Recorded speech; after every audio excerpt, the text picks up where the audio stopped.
Welcome to the Kurt Saxon Show, your countdown to the future. First, I want you to take down my phone number in case you want to call. The number is 501-437-2963. In case you didn't get it, here it is again, 501-437-2963. Sorry, but we can't accept collect calls. Tonight's topic is role reversal and survival. This is from Survivor Volume 4. The breakdown of civilization will doom millions who are locked into the artificial roles created for men and women. Women who will not or cannot shoot predators and looters will die with their families. Men who will not or cannot care for children, cook, organize a home, will, on the death or illness of their mates, doom themselves and their children. For as long as I can remember, I've seen movies and TV shows where women were cast as helpless dummies and men as incompetent louts. A man will be attacked by a mugger or forest animal, and the woman with him will just stand there and scream. There might be a gun on the ground or a stick, but she just screams. For years, TV situation comedies have shown men as helpless in the face of the simplest household problems. Without a shopping list made out by his wife, a man will buy more of what is not really needed and little, if any, of what is.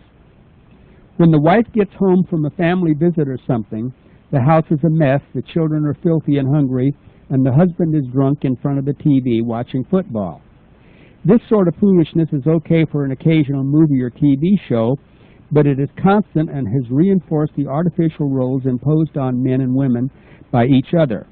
The man's natural role as protector is legitimate, but if he is overpowered, the woman with him should attack their mutual enemy with whatever comes to hand, even if she has to kick, punch, and bite.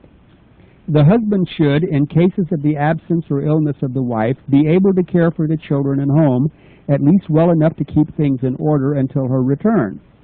For a man to think of homemaking as woman's work is stupid, as is anyone who believes the majority of social occupations are sex-linked.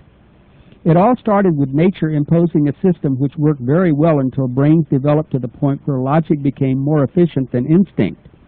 Throughout the various animal species, nature made most of the females smaller so they could be overwhelmed and impregnated in case they were unwilling.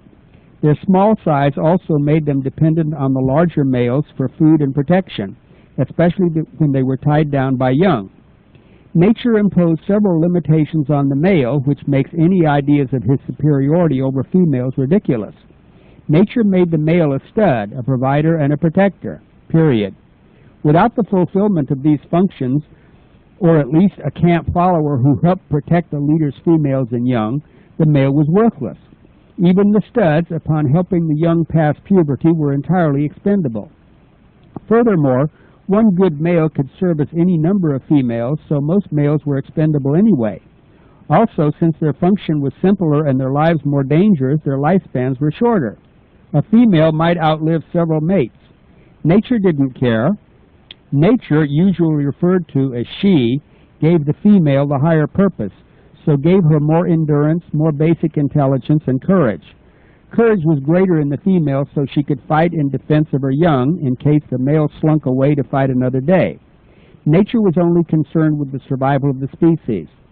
This whole system worked well enough when females were plant gatherers and males were hunters, wandering around in family or small clan units. But as females evolved agriculture and thus created more settled conditions, males began exercising arbitrary authority.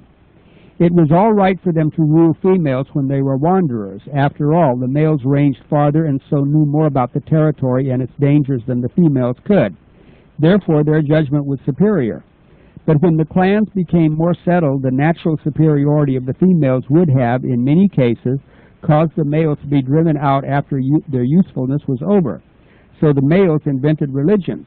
The males who still hunted and learned to plant and harvest and served as warriors were useful to the tribe, so they still had a place while they were fit.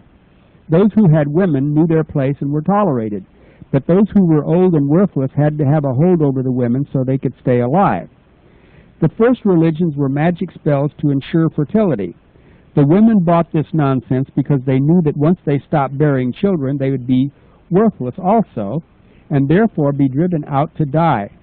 Later, the fertility religions extended to the fertility of the plants and the livestock. This sucked the men in, since if the magic worked, they would have more food with less work. The idea that men invented the first gods rather than women is sound because it takes leisure to invent. Primitive women with children and a mate to care for had little leisure to be spent in contemplation. Also, since they were already fulfilled, they would have had little incentive to petition unseen forces for more drudgery. Old and barren females wouldn't have invented gods, since the people would have demanded their own success as proof before accepting their fertility gods. But since the useless old men weren't expected to bear children, they could con women who were supposedly past childbearing into believing that an otherwise unexpected pregnancy was the gift of the old man's god. As such religions became established, old women could stay alive by serving the gods. So it is evident that religion was invented by doomed males and maintained by hopeful females and useless old crones. The above is not my theory. It runs all through the books on archaeology which describe fertility religions. Such books also describe hunting gods, undoubtedly invented by old men who couldn't hunt, for younger men who had pretty well exhausted the game in their territory. As people learned where babies came from, the effect of seasons and weather on crops, and the animals became domesticated, the old men just enlarged their gods. Also, they gave them a sex change and made them male. Of course, many of the true female fertility gods, such as Isis, hung in there pretty big for a while, but most of them were reduced to haunting small temples officiated by losers. As societies grew and surplus populations developed, the losers were ripe for ideas of male gods helping them in their wars of conquest. So priesthoods thrived, serving the gods of every nation, increasingly male and also increasingly anti-female. Females became increasingly inferior, fit only for childbearing, and the more children the better. Farmhands, builders, and warriors were wanted.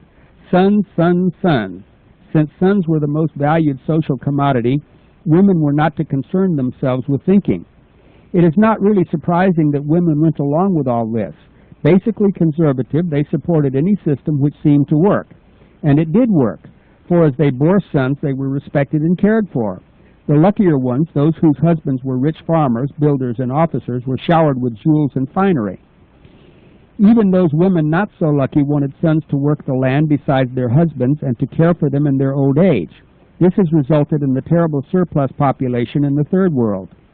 By the 19th century, developments in agriculture, industry, and weaponry greatly decreased the need for sons. But the pattern has been set. Even though only a small percentage of the male population was required for agriculture, industry, or war, women kept bearing more children than their families needed to continue their lines. The surplus farm workers drifted to the cities, adding to an already glutted workforce. Wages plummeted. Slums evolved where crime increased. Strikes, riots, and other social troubles continued to rise along with the birth rate of the useless. The middle-class men, mainly secretaries, sales clerks, office workers, and those holding many other positions considered women's work today, saw the working woman as a threat. They dreaded the possibility of being replaced and having to seek brute labor and getting their hands dirty. Since 19th century women had no organization and so trickled into the male workforce, they were easily intimidated. Rather than let a whole office full of male workers become upset at the hiring of a woman, and since it was to his financial advantage, the boss paid her half for the same job. Adding to the working woman's disadvantage in securing gainful employment outside of domestic service was the silliness, frivolity, and fashion madness of her sisters. 19th century writers were quick to point out these negative traits to them. These traits, which held women back, were partly natural and partly socially imposed role-playing. The entity which inhabits your body, you, is neither male nor female, never has been, never will be, but the body it uses as a vehicle for locomotion and absorption of experience is a biological male or female animal, and with all the instincts of an animal. It is the entity itself, you, which determines superiority, not the sex of your vehicle. The animal instinct of the female body dictates that it attract a male and reproduce. This is the natural role. The imposed role is the ideas and fashions dictated by the times. Both natural and social roles can be overridden by reason and logic, and, when necessary, people who override their natural and socially imposed roles usually become successful. If they can't escape the roles, they become the proletariat of the world, the studs and brood sows which die with every civilization that falls. Cultural advancement evolved as women overrode their natural and imposed roles and entered the work areas formerly restricted to men. By the time women took over the offices, middle-class men had educated themselves to qualify for higher positions in management, science, medicine, etc. More and more useless babies were born in the meantime, so there were always more job seekers than jobs. Thus, women continued to be opposed or underpaid in labor and the professions to this day. If women would recognize their natural roles, yet educate themselves properly, they could successfully compete for any suitable job without losing their femininity. Too many excellent women have mistakenly chosen careers over motherhood. They could have both and be far more fulfilled. The ideal situation would be for women to marry the best men available and have 2 or 3 children while in their late teens. Then, when their children were 6 or 7, the mothers would still have plenty of time to fit themselves for the highest professions they could aspire to. Whereas the female has the natural role of childbearer, the male has the natural role of protector. The only jobs I would discourage women from would be those of combat personnel, police, and firemen. Strength and size is the prime detriment. However, I would encourage combat training for home and even the National Guard. Resentment towards women in career roles as protectors is partly due to the male's deep-seated revulsion towards scarred females. A while back, I saw cute little Linda Pearl play a West Point plebe. Despite her character's efforts, I didn't share her success. A battle-scarred male may be sexy to women, but imagine Linda Pearl coming home from war with a breast shot off, an artificial leg due to a landmine, and an eye patch because of a bit of shrapnel. Hardly a turn-on. But aside from this, socially imposed roles should either be dropped or experimentally reversed as survival training. It's too late for the majority. There just isn't time. Women activists have wasted too much time quibbling over women's rights instead of fighting their competitors, the brainless brood sows flooding the world with useless children. This surplus itself causes the competition. As long as there are more people than jobs, women will always have to take second place at lower pay. The answer to sexual discrimination as well as unemployment and nearly every other evil in our society leading to its death is the enforced sterilization of inferiors. But in no point of human history has enforced birth control of trash been practiced consistently or effectively. Quite to the contrary, the aristocracy of Roman womanhood left childbearing to the proletariat. They were the equivalent of our welfare recipients. No wonder Rome fell. During the following Dark Ages, the better people were either enlisted into the church as priests or nuns, thereby removing them from the gene pool, or burned at the stake as witches.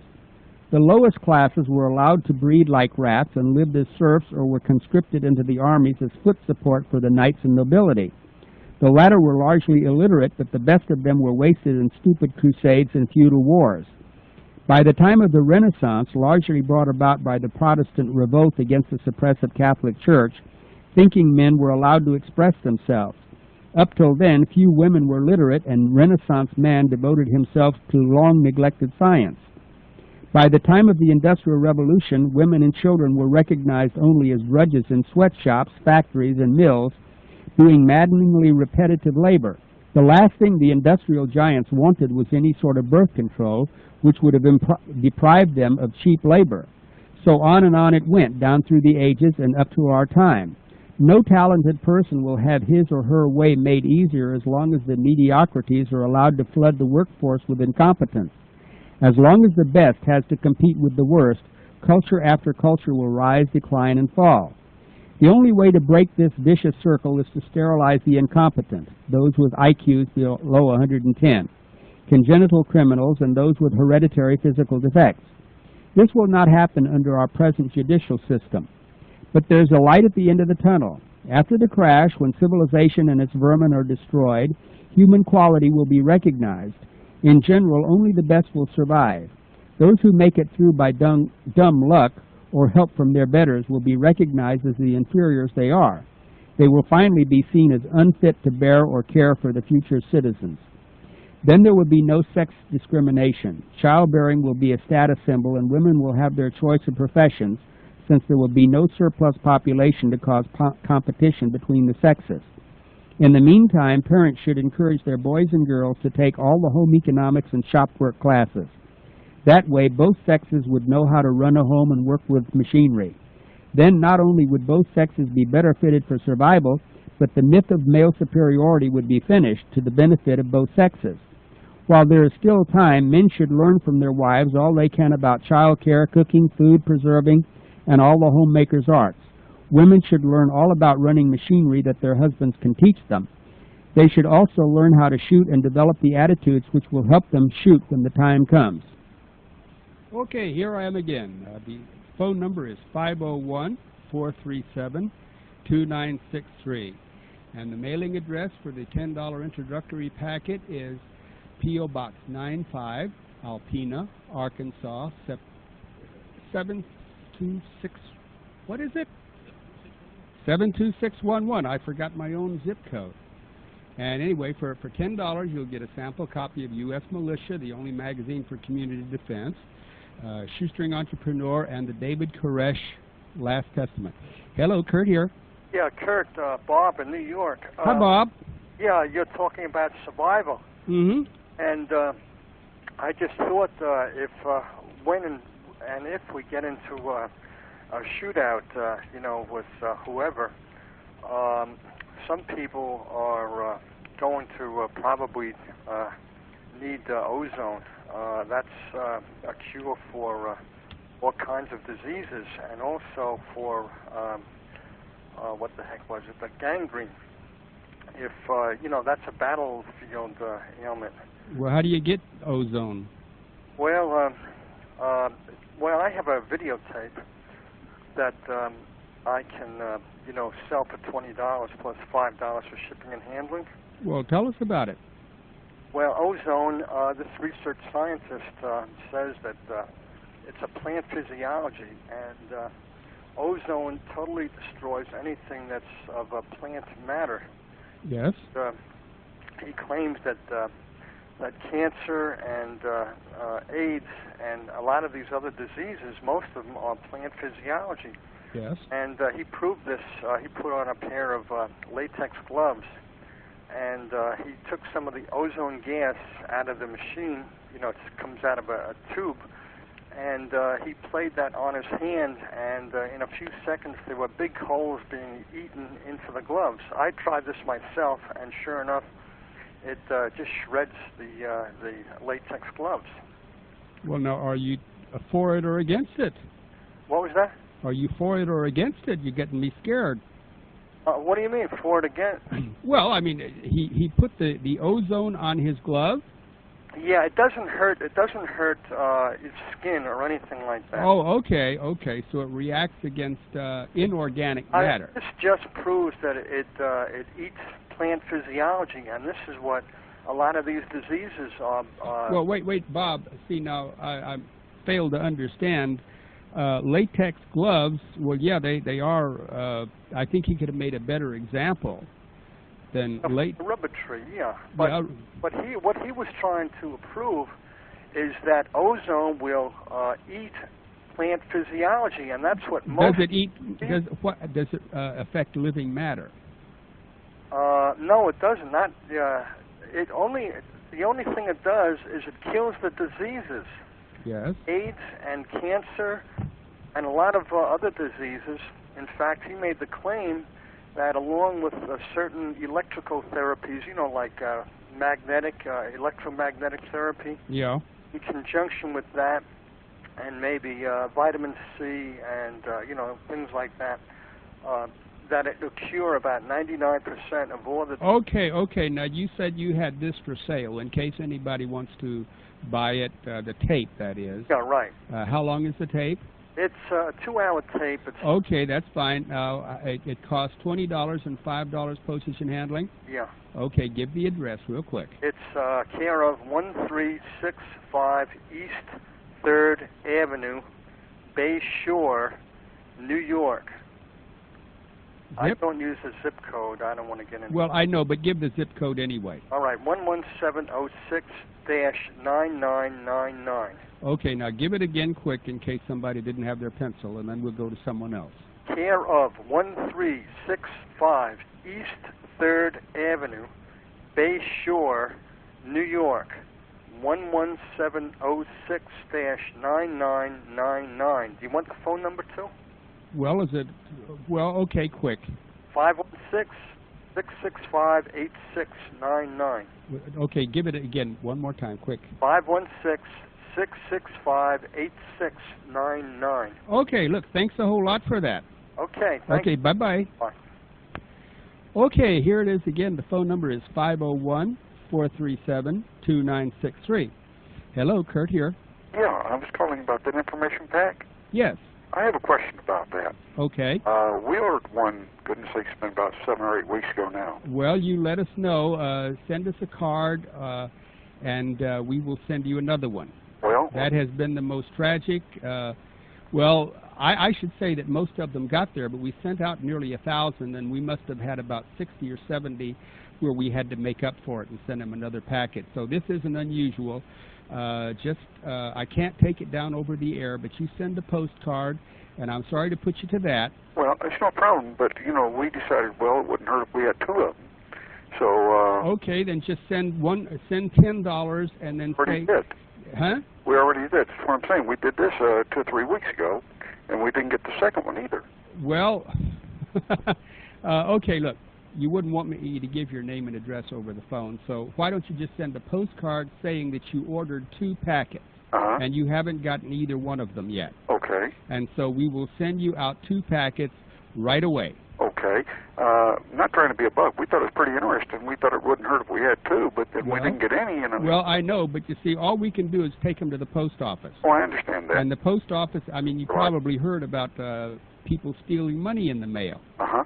And the post office is really fouled up, so all you can do is send your money and hope we get it. And if we get it, we're going to send it to you and hope that you get it. And if you don't get it, we'll just send you another one. You will get it sooner or later. Okay, doke. We guarantee it, and I'm awful sorry, but there's really nothing I can do. Now, I understand that. I just, you know, find out there's something we could do because we did want to get the pack. Yeah, well, we mail stacks and stacks out every day. People really like them, and they want them. And incidentally, we've only got about 50 Koresh books in now, and we're not going to get any more because they sort of slowed down. We got another one coming out next week I'll tell you about. But in the meantime, the Koresh is a collector's item. That's one of the things we wanted. That's why I Yeah. was concerned. So. Okay, so by the time we get your postcard, you will have. Do you have the address? Yes. Okay. Okay? So by the time we get your postcard, we'll still have a few. We'll make sure of that. Okay. Okay, buddy. Sure. Thank you. Okay, bye-bye. Bye-bye. Okay, again, the phone number is 501-437-2963. The mailing address is P.O. Box 95, Alpena, Arkansas, 72611. Hello, Kurt here. Hey, Kurt, this is Tom in Telford, Pennsylvania. Hi, Tom. How you doing? Did you get your packet? Yeah, I got my packet. Good. Got that overjoys me. Yeah, I got it a week ago. I browsed through it, and after I get all caught up on my reading material, I'll probably be getting involved in that Survivor series. Mm-hmm. The reason I called, I heard you speaking last week about a book by Elmer Pendell, Yes. Why Civilization Self-Destructs. Yes. And you were looking for somebody that has them? Well, not somebody that has them. We already got the mailing address to the publisher, so if that's what you were calling about. Oh, okay, all right. Yeah, Yeah. I had got a couple copies myself a couple years ago through a Vanguard? yeah. Mm-hmm. Yeah, from Well, you see, Vanguard isn't the publisher. They sell them, but I want to sell them, so I want to get in touch with the publisher himself. Yeah, speaking of Vanguard, do you know Mr. Pierce, Dr. Pierce? I have never met the man, but I know of him. Of his material, huh? Oh, well, he has a wide range of material. In a sense, he's sort of like me. He throws anything that anybody is really interested in, and they're usually very scholastic works. I know a lot of the material he puts out upsets a lot of people, but you don't have to buy it if you don't want it. Yeah. I like what I get through him. I mean, Yeah. it can be another view of the world. But that book that you recommended, yeah, I concur with you that it's a good book to read. I enjoy it. As a matter of fact, I dug it out again, and I'm going back over it again. Yes. Well, it's my feeling that the wider a person's frame of reference is, the better chance he has to survive. I agree. I agree with you very much. All right, Carl, I'm going to let you go. I just wanted to catch up with you on that book and agree to the listeners out there that makes some good reading. Okay. Okay, good night. Thank you. Bye-bye. Okay, again, the phone number is 501-437-2963. And the mailing address is P.O. Box 95, Alpena, Arkansas, 72611. Hello, Kurt Saxon here. Hello, would you please repeat what you were reading from, The Survivor, which volume? Volume 4. Oh, okay. Yes. Do you have the Survivors? Well, just last week I ordered volumes 2 and 3. Oh, well, you didn't get 4. Right, okay. Well, I will eventually. Well, you will, and you'll love it, because Yeah. they're all jam-packed with all kinds of information, and my editorials are just about every 30, 40 pages. You don't need to read them if you don't want to, but a lot of them are pretty good. I want to. I like everything I have received from you. Did you get the, you I have been ordering from you. I didn't order the intro. I just went. Well, you didn't need to, because you already had an intro. Right. I just straight into the material, and I'm Yeah. ordering every paycheck, so okay. Thank you very much. You're very welcome. Bye-bye. Bye. Okay, again, the phone number is 501-437-2963. The mailing address is P.O. Box 95, Alpena, Arkansas, 72611. Hello, Kurt here. Hello, Kurt. This is Phil calling from Twinsburg, Ohio. Hi, Phil. How you doing? Fine. Good. Kurt, last week I heard a gentleman on the radio station on your show talk about a shortwave radio he has for sale. Yeah. Do you remember his number? Do you have it written down there? Carrie's looking for it right now. Let's just give you his phone number. That'd be great. Let's see. His office phone number is 216-788-7060. Good. You got that? Yeah, this is about the third time I've heard your show, and I sent for the pack on Monday. Mm-hmm. So I'm trying to get up to speed here as fast as I can regarding what I'm hearing on this station. Well, I think you'll get it a lot quicker than some of the others did, and some of the others I know, since it was sent by bulk mail, then bulk mail isn't returned or anything, and so if a person doesn't get it, well, we don't send it by bulk mail anymore because it's too slow. Also, too much gets lost. It's been, like I said, 50 or 60 out of 1,000. That's too big odds to bother with. That's a lot, yeah. Yeah, so we're going to send it out by book rate from now on. So you think I'll have my kit by next week? Well, let's hope so. Depends on when we get your order. Okay. But we send the orders out every day. All right. So, like I said, all we can do is take them to the post office, and from then on, it's theirs. Okay. Okay, buddy. Thank you. You're welcome. Bye-bye. Okay, then the phone number is 501-437-2963. Mailing address is P.O. Box 95, Alpena, Arkansas, 72611. Hello, Kurt here. Yeah, hello, I'm Todd from Georgia. Yes? I wonder what could be the best survival vehicle. I don't really know, depending on, were you thinking of a bug-out vehicle? Just something all around, I'd say a pickup truck in good condition, but it's always best to be in the place that you're going to survive in, like I am here in Alpena. I mean, if I should have to think I was going to have to load up the van and run to Little Rock, I wouldn't put much faith in my chances. Yeah, you wouldn't have no particular brand or anything? No, I think any serviceable pickup truck would be, well, as long as it runs, as long as it's dependable, I would say an older model. But I don't know even who to tell you to talk to about that.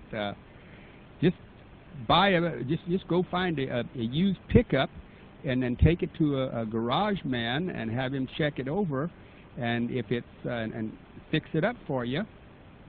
But I would advise you to be where you intend to stay when things really get bad. Okay. I appreciate it. Anytime. Bye for now. Okay, again, the phone number is 501-437-2963. The P.O. Box is 95, Alpena, Arkansas, 72611. And for $10, you get the introduction packet and $5 certificate, where it's $5 off of either subscription. Hello, Kurt Saxon here. Kurt. Yes. Chuck down in Georgia. Hi, Chuck. How you making it? Doing all right. Listen, I just called to tell you I don't have anything to plug. Yeah. Got your package in 2 weeks. Good. And it was excellent. Well, I'm glad. I really like Clarence. Everybody does. Well, wait, if you should subscribe to the U.S. militia, you'll get the first 2 stories about Clarence, and by that time, you'll get the 4th story about Clarence, and that's really a whammy. What I'd really like is to get Clarence to come down here and take care of some of these Martians that we got down here. Well, maybe you could just sort of psych yourself up to thinking you're Clarence for a night. That'd be great. Somebody sure needs to. Yes. Well, I think that there are Clarences all over the country, really. They just have to learn to see the Martians for what they are. You know, Kurt, I came up with a simple solution to the overbreeding of the welfare population, and it's I can't understand why some of the people in our government can't figure out the problem. Well, they don't want to because they're making millions off it. You know, you talked about sterilization, and while that's a good idea, but it'd probably be hard to get some of them to be willing to go along with it. Well, their willingness would have nothing to do with it. Why not just terminate their benefits if they continue to? Well, because we cannot have starving children. We have to be compassionate. But if a person, well, their benefits would be terminated unless they could present a doctor's certificate of sterilization. Right. See, but we cannot have little children starving. Oh, this is true. I agree. Nobody should starve. Yeah. Especially children. One other thing I did want to mention to you, a while back you had mentioned about maybe expanding your program to an hour. Well, it is an hour. I was thinking about doing 2 hours. 2 hours. And Mr. Cooper that comes on directly after you made those statements a couple of times, I don't know whether you listened to Mr. Cooper or not. I wasn't able to pick him up. My radio just wouldn't do it. I could pick him up pretty good for about a half hour, and then he started fading out. In the last 15 minutes, I couldn't hear him at all. He was very adamant. He said that there was just positively no truth to the rumor that he was giving up that time slot.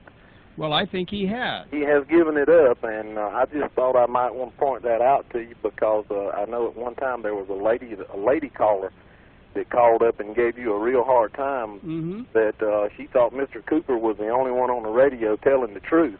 Yeah. And he apparently didn't tell the truth when he told us that he wasn't giving up that time slot. Huh? Well, now, look, you got to be fair to Mr. Cooper because when we're on the radio or doing some kind of thing that's going to be a lot of time or money, sometimes things works out where we've got to go against what we said. Yeah. And so I'm sure he enjoyed being on the air at that time, but maybe something got in the way of it, or maybe he's on at 11 o'clock now. You see, that's what the announcer says. Just after my program goes off, the announcer says that he's going to be on at 11 o'clock. Yeah. Now, maybe somehow they were in a bind when they talked to me at the radio station. The way I heard it when I was going to be deciding whether I'd take that hour was that hour for some reason had been up for grabs for quite a while and would be open at a certain time. And maybe Mr. Cooper thought at that time that it would be a good thing for him to keep that time, but then maybe they come along and says, well, you can't do it because in the meantime we've given it to somebody else. I know that's what they did to me at first. Right. Because I was supposed to be on at 7 o'clock, and then before I got on the air, then they come back at me and they says, well, the other guy at the station already promised it to somebody else. So see, all kinds of things could happen. So I'm sure Bill meant what he said, but things will get in the way. So don't think that he's not truthful. I am sure that William Cooper believes everything he says. Yes, sir. I'm sure that he does. But what I fail to understand is, and some of his logic and some of the other people's logic that call into your program, they seem to be of the mindset that there's some great army going to come and attack us all.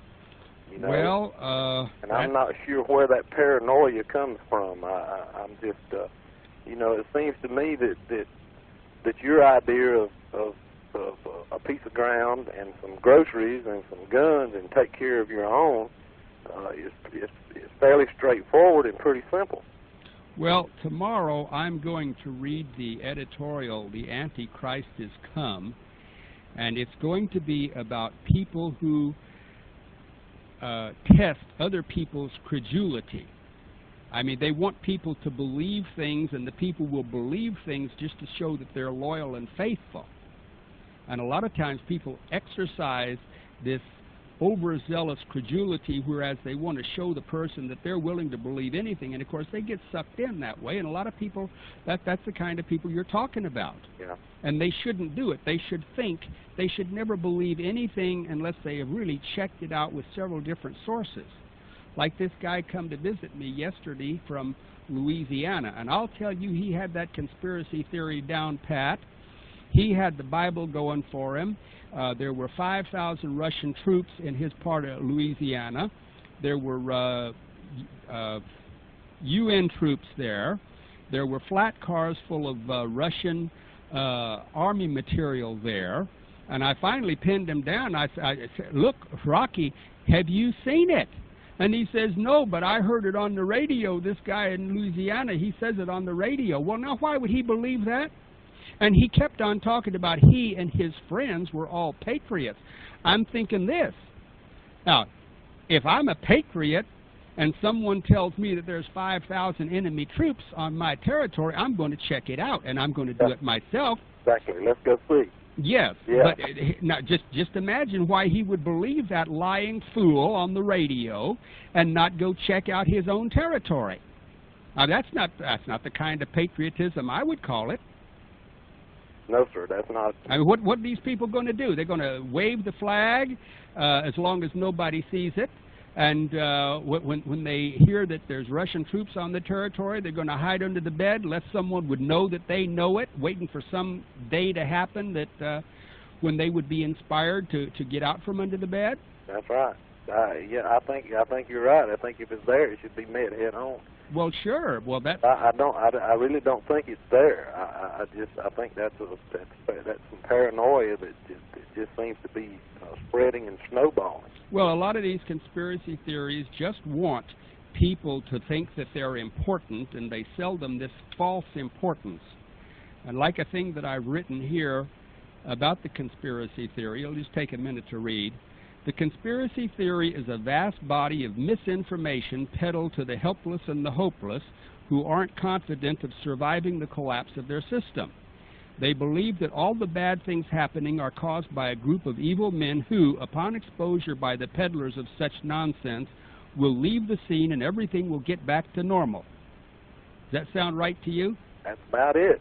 Okay, that's the way they think, but they want to because they're just basically helpless. They talk a great game, but they won't play. Well, I think that your approach is probably the best that I've seen and heard. And well, I appreciate that, and that's what I want it to be, because I'm not going to think for you. I want you to think for yourself, and I'm not going to tell you something that you can't check out for yourself, or that I don't expect you to check out for yourself if it's important. Well, like I say, I received the packet, and I've already ordered some of your books, and I'm looking forward to receiving those. And I'm going to get off now and let somebody else. Okay. But we really enjoy your show, and I rush home from work every evening just to be here in time to listen to it. Well, thank you. Keep up the good work, Kurt. Okay, bye for now. Bye-bye. Okay, again, the phone number is 501-437-2963. The mailing address is P.O. Box 95, Alpena, Arkansas, 72611. And we're on 5.810 megahertz. Hello, Kurt here. Hello, this is Ed in Pennsylvania. Hi, Ed. Hi, I tried to call you a long time. You're tough to get. You're a popular guy. Well, in a way, I'm happy for that, because when we get a dead space, I'm dying.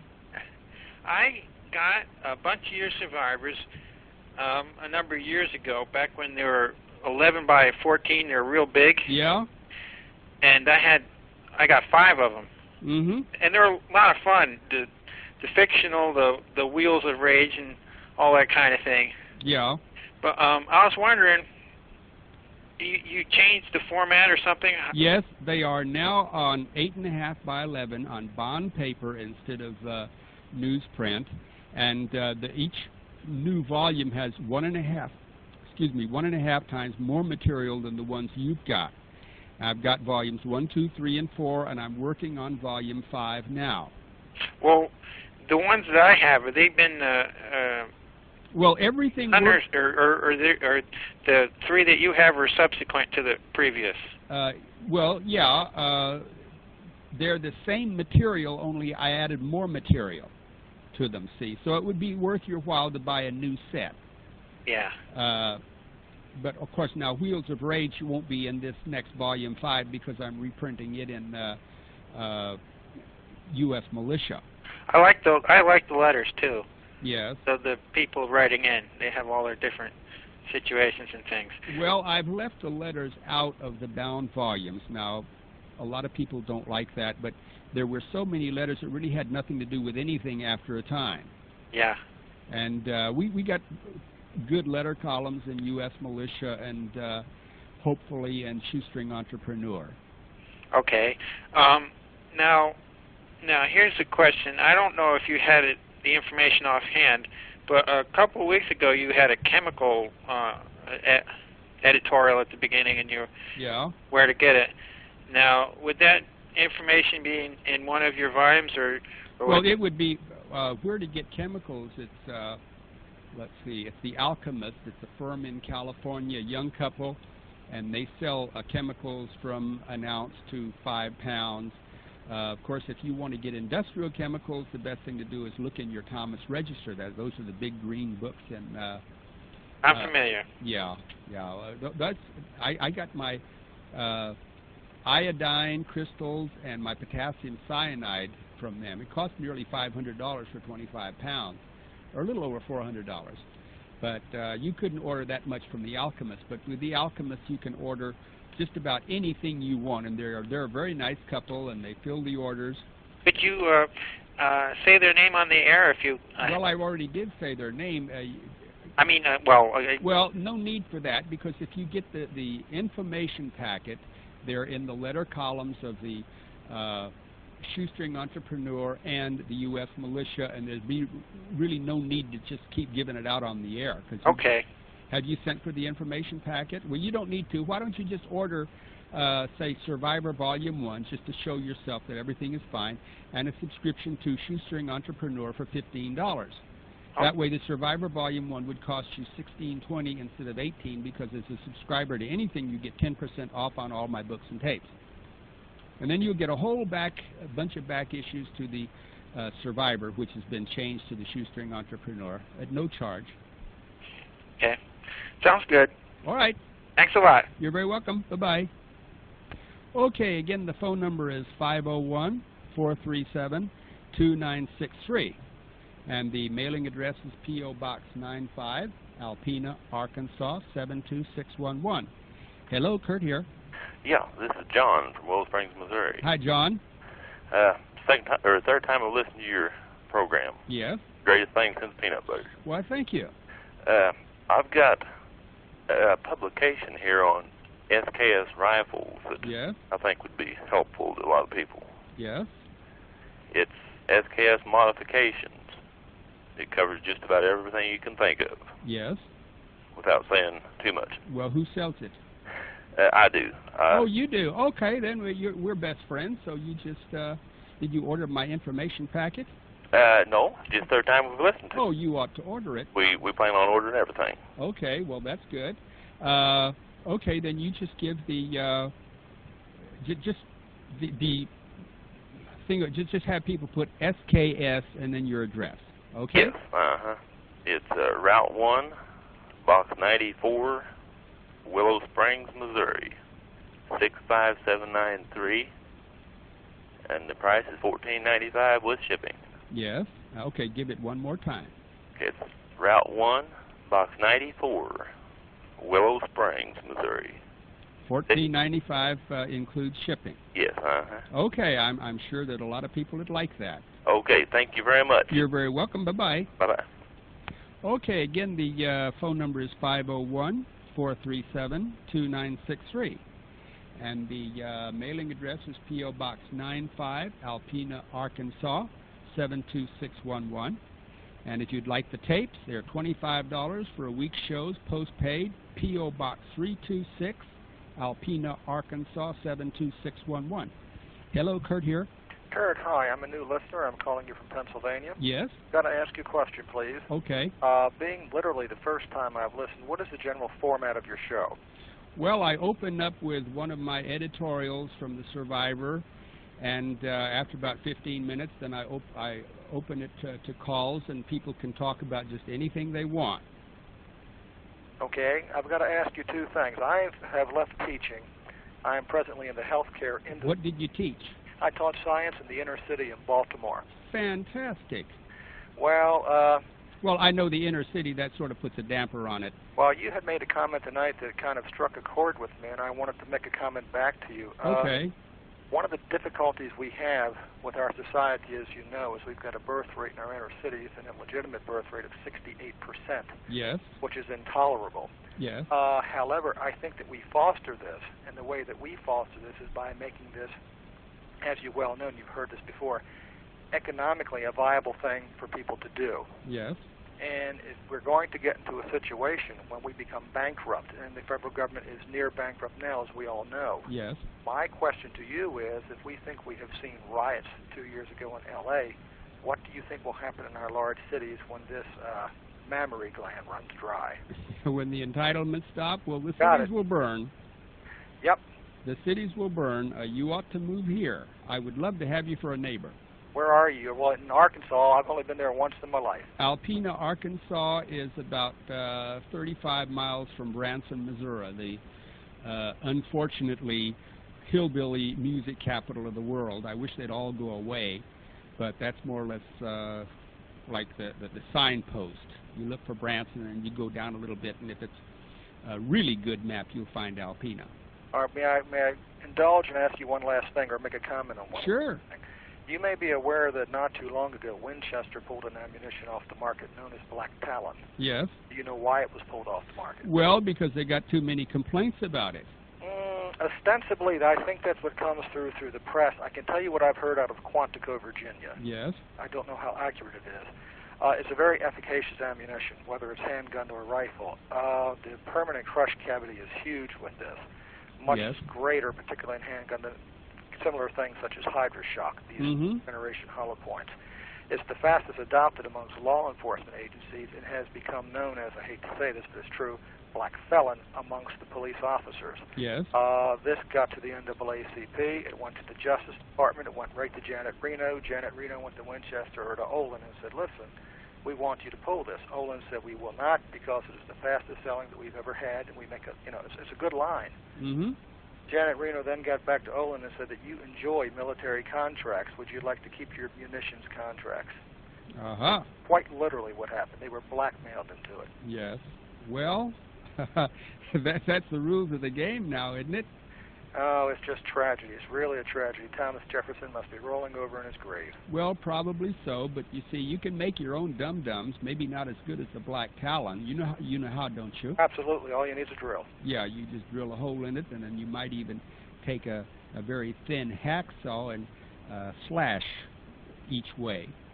And then you've got something that'll spread out and really knock them down. Listen, I've taken too much of your time. No, you haven't. Thank you for your comments. And I intend to keep listening, and when I find out what these kits are about, maybe I'll order one. You're talking about them this evening. Okay, well, let me tell you what it is. Okay.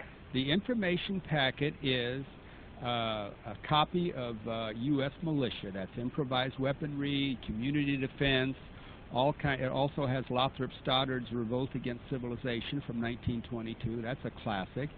It's got serialization of Wheels of Rage, which is the Iron Cross Motorcycle Club. Pretty funny book, and also very instructive on how to run a gang.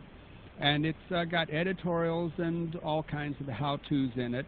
And then there is Shoestring Entrepreneur, which is the publication telling you how to sell anything you can make or grow.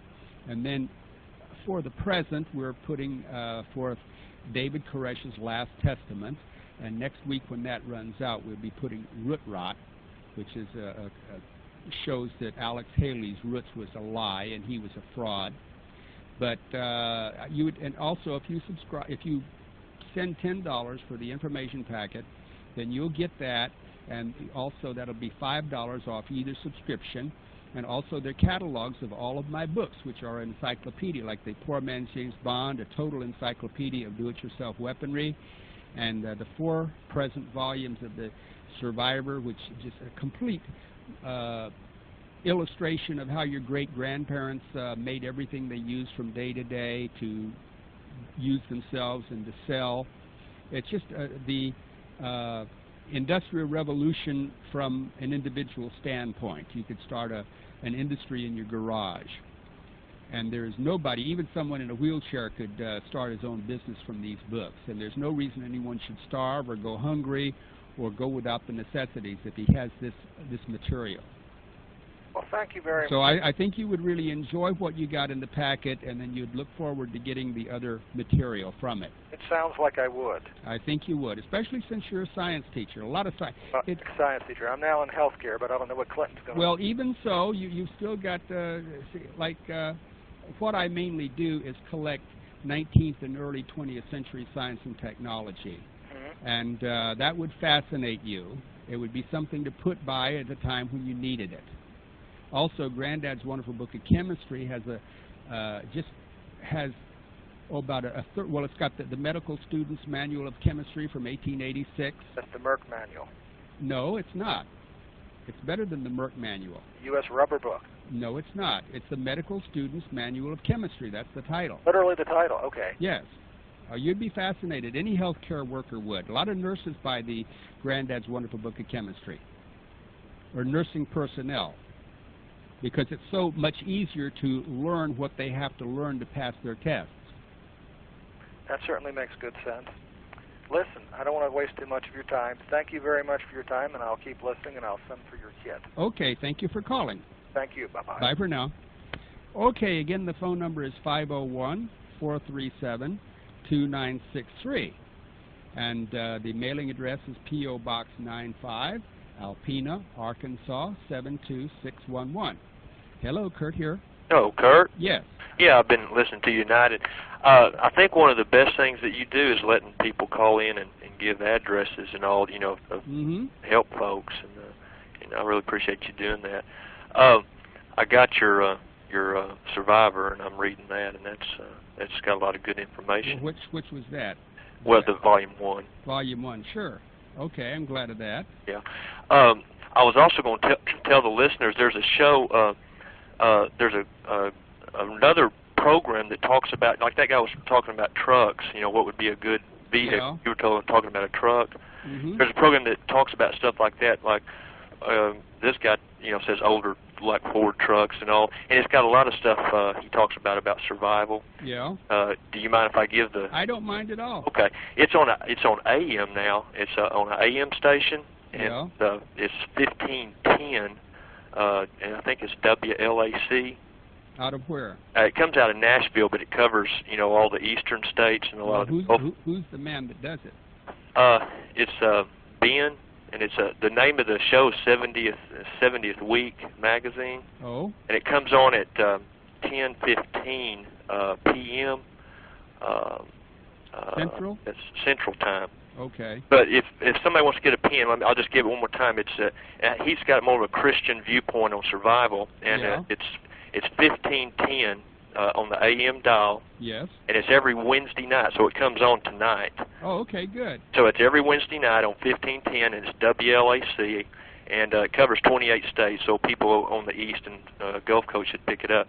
But every Wednesday night, 10:15 Central, so it'd be 11:15 on the Eastern time. Okay. It's got some real good stuff on it. I think your listeners would enjoy it. And he talks about, he ties how the Bible ties into all these, the end times and the survival and all. But yeah, well, they had a 2-hour program on ancient prophecies last night. Right, I saw that. I saw it. It was very interesting.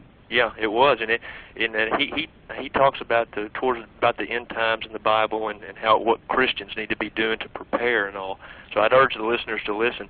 And here, can I give his address? Sure. Okay, it's P.O. Box 771, and that's Gladewater, Texas, and that's spelled with a G, Gladewater, Texas. and the zip code is 75647. Okay, now run that by us real quick again. Okay, it's 70th week, and it's the address is P.O. Box 771, and that's Gladewater, Texas, and the zip code is 75647. Okay, thank you. I enjoy your show, and keep up the good work. Well, thank you. Bye-bye. Bye-bye. Okay, again, the phone number is 501-437-2963. And the mailing address is P.O. Box 95, Alpena, Arkansas, 72611. Hello, Kurt here. How you doing, Kurt?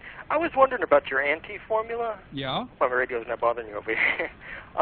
It says to use sodium iodide or iodide crystals. No, iodine crystals. Iodine crystals. That's not the same as salt, is it? Or? Oh, no. They take they take iodine from sodium hydroxide, and that's sodium taken from mainly seaweed. Right. But you don't need to go that process. That's an industrial process. But you can order iodine crystals from the alchemist, and you might be able to find it in your drugstore at the pharmacy. And you mix that with strong ammonia. Now, the U.S. militia tells you how to do that. Right, you have to distill it or something? Yeah, you have to, but it shows you how to make your own still from a light bulb and a tin can and some plastic tubing. And then when you've got your, see, ammonia is a gas, and it's in water, and when you distill the water off of it, or no, when you distill it, then the main liquid that comes over it first is highly charged with ammonia gas. And when you can't stand to put your nose near it, then you know you got some pretty good stuff. And you can buy the regular ammonia from the washing department of your grocery store, and you distill that, and then you put in, like say, half a teaspoonful of iodine crystals to about an ounce of strong ammonia in a tightly capped thing, and leave it there for about 30 minutes. And then when you pour it out on a piece of paper or something to absorb the liquid, then you put those little bits of stuff around, and then when they dry, you can set them off with a feather. And it's fantastic. It's got a really good explosion? Oh, yes. It's boys have been doing this for 100 years, and it's one of the worst kind of pranks. Okay. It's a lot of fun, and I've just enjoyed it no end, and my books and tapes tell how to make it. Right. Also, the second issue, the first issue of U.S. Militia, The Day Mars Invaded Washington, shows how that Clarence killed 2,000 Martians in Washington, D.C. with it. Did he? Okay. Yes. And you'll want to learn that. I guess I would. Is it expensive to buy that stuff, though? Or? Well, it costs about $10 an ounce, but an ounce will last you all your life.